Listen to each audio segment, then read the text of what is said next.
في البدء كان الكلمة والكلمة كان عند الله وكان الكلمة الله.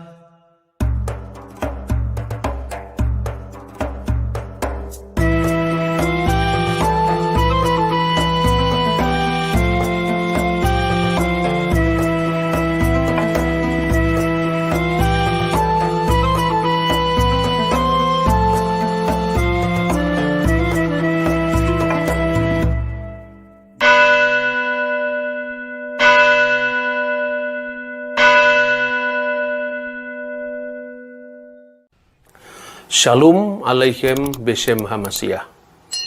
Beberapa hari ini kita dihebohkan dengan penerbitan buku Pendidikan Pancasila dan Kewarganegaraan yang ditulis oleh Zaim Ukrowi dan Ruslinawati, terbit tahun 2021 pada halaman 79. Buku ini menjadi heboh karena adanya kesalahan di dalam menjelaskan iman Kristen. Sebetulnya motivasinya adalah untuk memperkenalkan kepada siswa mengenai ajaran masing-masing agama. Tetapi pada penjelasan tentang Kristen Protestan dan Katolik itu ditulis sangat fatal. Tuhannya ialah Allah, Bunda Maria, dan Yesus Kristus sebagai tiga yang tunggal atau Trinitas. Sementara tentang Katolik juga dituliskan Tuhannya sama dengan Kristen Protestan, yaitu Trinitas Allah, Bunda Maria, dan Yesus Kristus. Nah, saudara-saudara, harus saya kemukakan tidak ada umat Kristen di seluruh dunia. Sebetulnya tidak hanya Katolik dan Protestan, tetapi juga gereja-gereja ortodok yang tumbuh subur di negara-negara Timur Tengah dan Eropa Timur serta Rusia. Tidak pernah ada satupun kelompok Kristen atau gereja Kristiani, baik ortodoks, Katolik maupun Protestan, yang percaya pada Trinitas sebagai Allah, Bunda Maria, dan Yesus Kristus. Sekalipun orang Kristen secara khusus adalah Kristen Katolik dan Kristen Ortodok sangat menghormati Bunda Maria, tapi penghormatan terhadap Bunda Maria ini disebut hiperdulia dan bukan penyembahan terhadap Bunda Maria, apalagi memasukkannya ke dalam ajaran ketuhanan yang disebut Trinitas atau Tritunggal Maha Kudus. Semua gereja Kristen, baik Katolik maupun Protestan maupun gereja Ortodok, Tritunggal itu adalah Bapa, Putra, dan Roh Kudus. Bapa itu merujuk kepada eksistensi Allah, wujud Allah. Dan Putra itu kata kiasan untuk kalimatullah atau firman Allah yang kekal bersama Allah dan berdiam dalam wujud Allah. Dan yang ketiga, Roh Kudus yang tidak lain adalah sumber hidup dalam diri Allah sendiri. Roh Kudus ini bersama firman-Nya kekal bersama Allah di dalam wujudnya yang esa. Oleh karena itu, semua gereja berdoa dengan nama Allah Tritunggal yang lazim diucapkan dalam bahasa Yunani, Esto onomato patros, ketu iu ketu agiu pneumatos isteos, amin. Demi nama Bapa dan Putra dan Roh Kudus, Allah yang esa, amin. Atau di dalam bahasa Ibrani, Beshem ha'ab wehaben wiruah hakodes ha Elohim echad, amin. Oleh karena itu, tidak ada satupun yang mengatakan bahwa Tritunggal itu adalah Allah, Bunda Maria, dan Yesus Kristus. Karena viralnya berita ini, dan tentu saja orang Kristen yang imannya disalahpahami akan keberatan karena buku ini sangat mempengaruhi anak didik kita. Bahkan setiap orang yang membaca buku ini, generasi muda, baik Islam maupun Kristen, karena ini buku pelajaran umum PPKN, akan memiliki opini yang sangat keliru dan menyesatkan tentang kekristenan. Nah, saudara-saudara yang saya kasih, bersyukur bahwa Kementerian Pendidikan dan Kebudayaan sudah dengan cepat mereaksi protes ini dan akan menarik buku itu dari peredaran dan akan merevisinya dengan melibatkan ahli-ahli atau para teolog sendiri yang berasal dari Katolik yang diwakili oleh Konferensi Wali Gereja Indonesia dan gereja-gereja Protestan yang diwakili oleh Persekutuan Gereja-Gereja di Indonesia. Tapi pelajaran apa yang bisa kita petik dari kecelakaan sejarah di bidang pendidikan ini? Yang pertama, bahwa kita tidak boleh menilai agama orang lain dari sudut pandang kita. Saya melihat bahwa masih kuatnya paradigma Islam untuk melihat agama Kristen ini yang menjadi sumber dari kesalahpahaman, sekalipun tentu saja mungkin orang yang menulisnya itu tidak menyadarinya. Kuatnya paradigma Islam dalam memandang Kristen inilah yang seharusnya mulai disadari dan digantikan dengan paradigma dialog teologis yang memandang agama orang lain tentu dari perspektif agama yang bersangkutan. Siapakah Bunda Maria di dalam iman Kristen? Apakah yang dikritik oleh Islam itu memang merujuk kepada iman Kristen yang sebenarnya? Dan tentu ini sesuatu yang tidak mudah untuk mengurai kesalahpahaman. Karena saya mengetahui bahwa di dalam kitab suci Al-Quran sendiri memang ada semacam pemahaman yang ditujukan kepada kelompok Kristen tertentu yang keyakinannya memang mirip seperti itu. Laqad kafara ladina qalu innallaha salisu salasa. Sungguh telah kafir orang yang berkata bahwa sesungguhnya Allah itu adalah ketiga dari yang tiga. Tidak ada satupun gereja Kristen, baik Ortodok, Katolik maupun Protestan, yang percaya bahwa Allah itu adalah ketiga dari yang tiga. Nah, buku ini sudah lumayan. Dia mengatakan bahwa ketiganya yang tunggal yaitu Trinitas. Namun Trinitas itu bukan Bapa, Ibu, dan Yesus Kristus. Bunda Maria dan Yesus Kristus. Kemungkinan penulis ini dipengaruhi oleh pemahaman yang diakibatkan karena pembacaan terhadap teks Al-Quran, yaitu surat Al-Ma'idah ayat 116. Idzqalallahu ya Isa ba'na Maryam a anta khulta linnasit takhiduni wa umiya ilahaini min dunillah. Ketika Allah berfirman, wahai Isa putra Maryam, apakah engkau berkata kepada manusia, jadikanlah saya dan ibu saya ilahaini menjadi dua ilah di samping Allah. Tentu Quran ini tidak salah, karena Quran tentu berbicara tentang konteks zamannya. Dan inilah yang mesti dibedah. Siapakah yang menjadi alamat dari kritik Al-Quran ini? Kalau saudara-saudara membaca sumber-sumber sejarah gereja sebelum zaman Islam, kita akan bertemu dengan tulisan Epifanius dari Salamis yang menulis kira-kira tahun 392 dalam bukunya Panarion. Epifanius dari Salamis ini berbicara tentang adanya dua sekte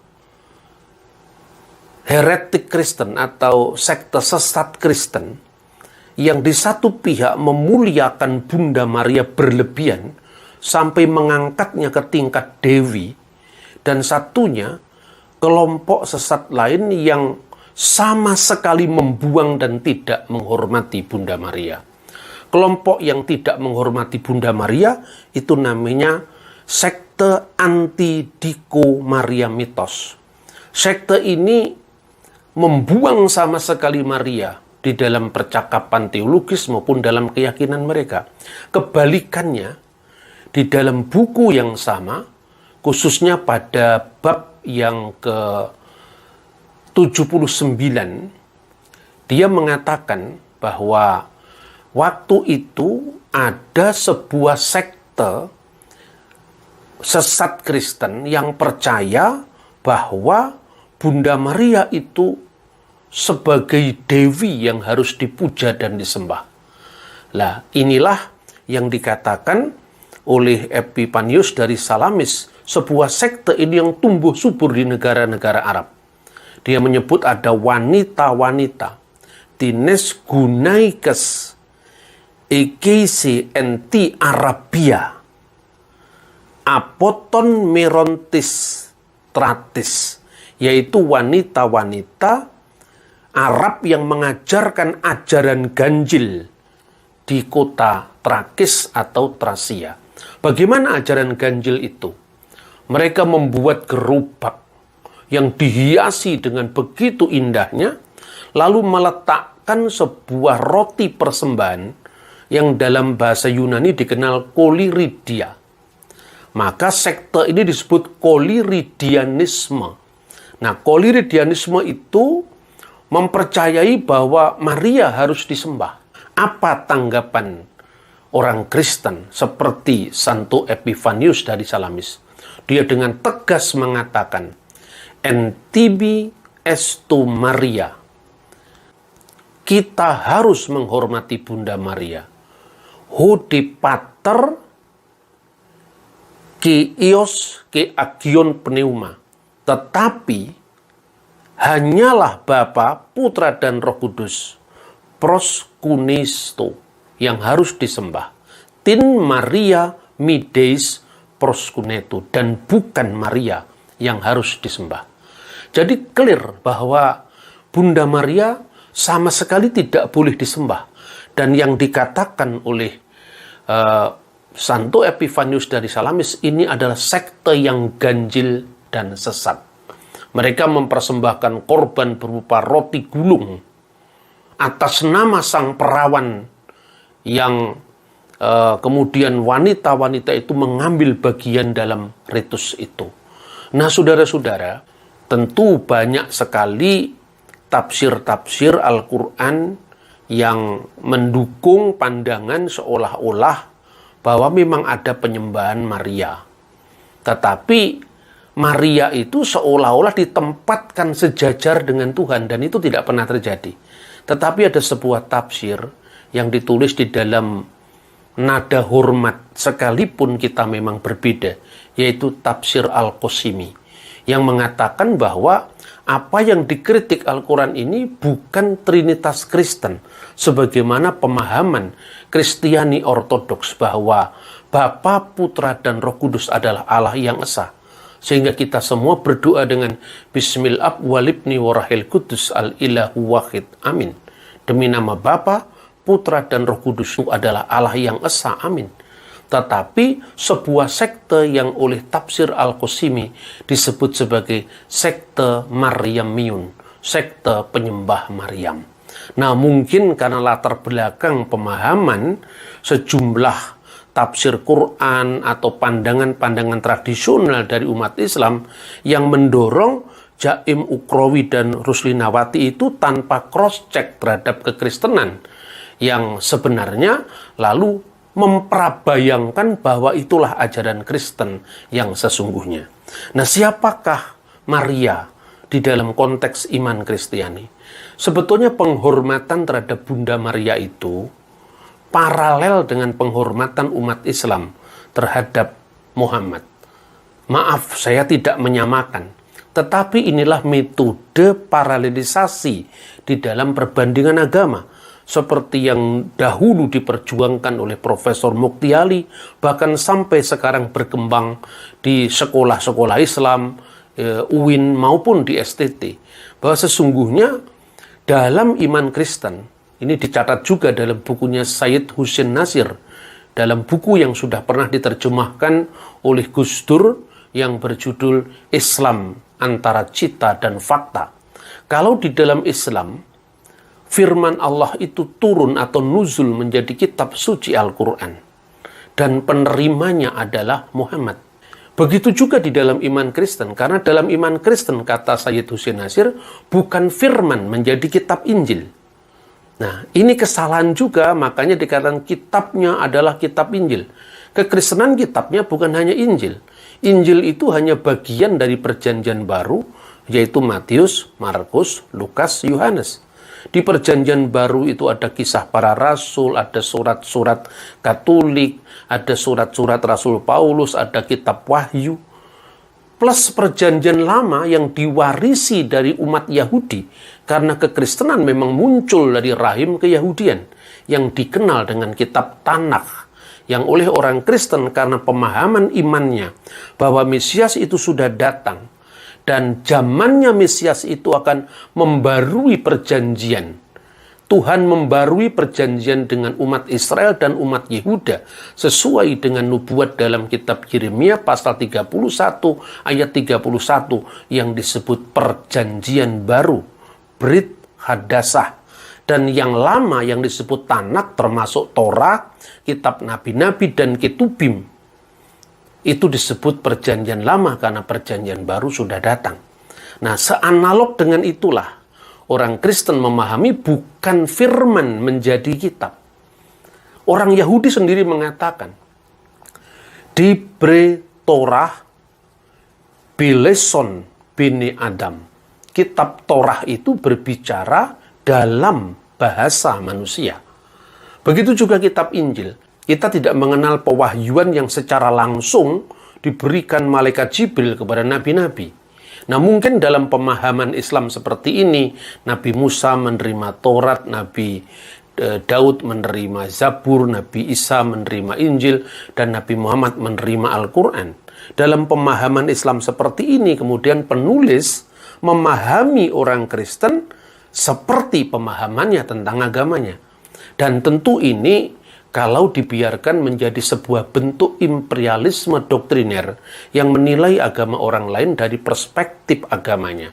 Orang Kristen pun juga tidak boleh menilai Islam tentang kenabian Muhammad, tentang pewahyuan Quran, tentu dalam perspektif Kristen. Begitu juga Hindu menilai Buddha, Buddha menilai Hindu, Buddha menilai Kristen, dan seterusnya. Karena itu, kalau di dalam Islam, penerima wahyu itu Muhammad, di dalam Kristen, Bunda Maria. Mengapa? Karena firman menjadi manusia. Pada mulanya adalah firman, dan firman itu bersama-sama dengan Allah, dan firman itu adalah Allah.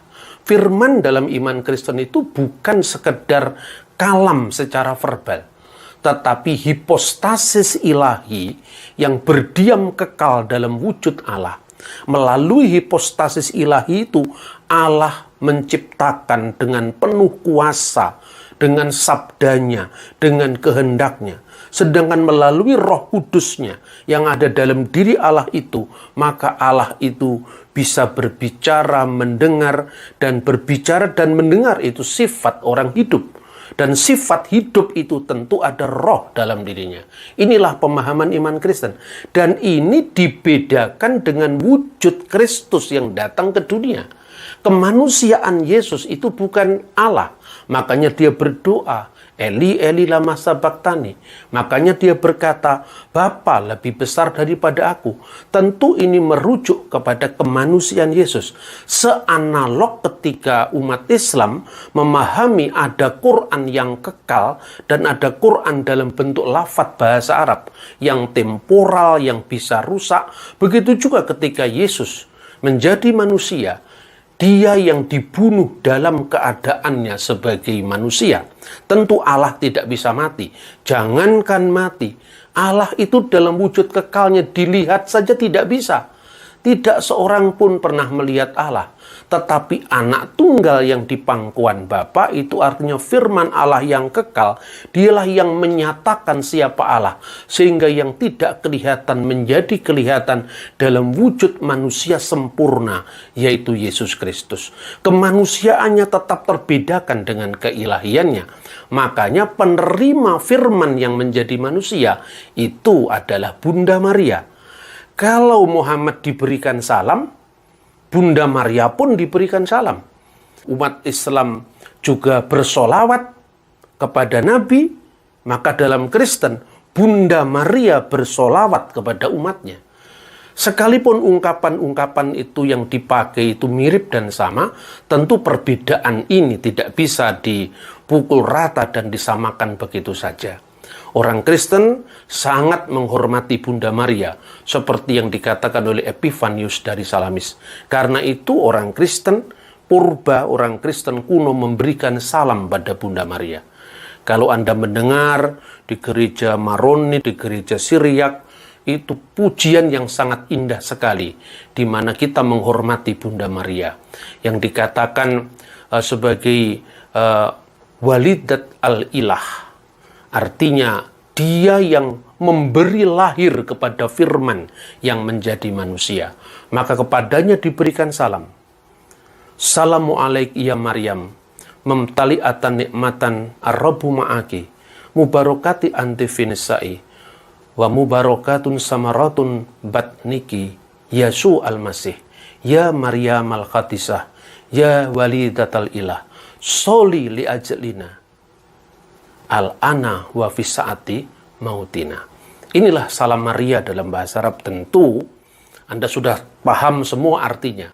Nah, sekalipun dalam gereja Protestan juga tidak ada doa salam Maria, tetapi para reformator juga sangat menghormati Maria. Baik itu Martin Luther, Calvin maupun Zwingli. Jadi kiranya insiden ini tidak membuat orang Protestan kemudian jadi menuduh Katolik, atau sebaliknya ini bisa memecah belah antara persaudaraan ekumenis antara Katolik, Ortodok, dan Protestan. Ini pelajaran penting bagi kita ke depan, agar kita, satu, tidak menilai orang lain dari perspektif kita, dan yang kedua, kita harus mengembangkan dialog teologis yang memandang agama itu sekalipun tidak sama, tetapi bersama-sama. Itulah Indonesia kita, itulah Bhinneka Tunggal Ika kita. Kita tidak sama, tetapi kita harus bersama-sama.